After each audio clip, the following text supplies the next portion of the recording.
We, of course, begin with the coronavirus and President Trump, who has now approved major disaster declarations for New York, California, and Washington state to respond to the coronavirus pandemic. Here is where we stand as of this morning. More than 35,000 people in the United States are reported to be infected by the coronavirus outbreak. More than 470 people have died. 8 states have now ordered people to stay home to help slow the spread. This applies to more than 100 million people, or nearly 1 in 3 Americans. On Capitol Hill, senators are back to negotiating this morning after they failed to agree on a nearly $2 trillion relief bill. All this as one senator has tested positive for the coronavirus. Nancy Cordes is on Capitol Hill.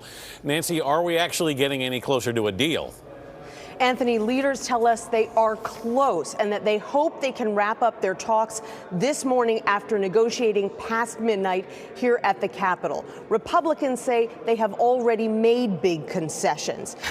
They've already agreed to what some are calling unemployment insurance on steroids, where the government would pay laid-off workers their previous salary for up to 4 months. But Democrats were upset about what they called a new slush fund in this bill, $500 billion to help major companies.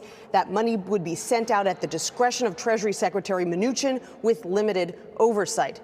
There is agreement on a $350 billion package of grants and loans for small businesses that could help keep them afloat for up to 8 weeks, as well as those cash payments of $1,200 to workers who make up to $75,000 a year. That'll help a lot, too. Republican leader Mitch McConnell is still eager to hold a final vote on all of this today. All senators wanting to send that reassuring message to the markets, to businesses, and to workers. Yeah, absolutely. Nancy, Senator Rand Paul was that first senator to test positive for the coronavirus. Do we know how he got it and who he might have given it to? Well, it's hard to know for sure, but we do know that he attended an event in early March in his home state of Kentucky, where 2 attendees later tested positive for coronavirus. Now, Senator Paul says he didn't interact with those guests, so he didn't self-quarantine at the time. In fact, while he was waiting for his test results, he had lunch with his fellow Republicans. He interacted with reporters here on the Hill. He even worked out yesterday in the Senate gym and swam in the Senate pool.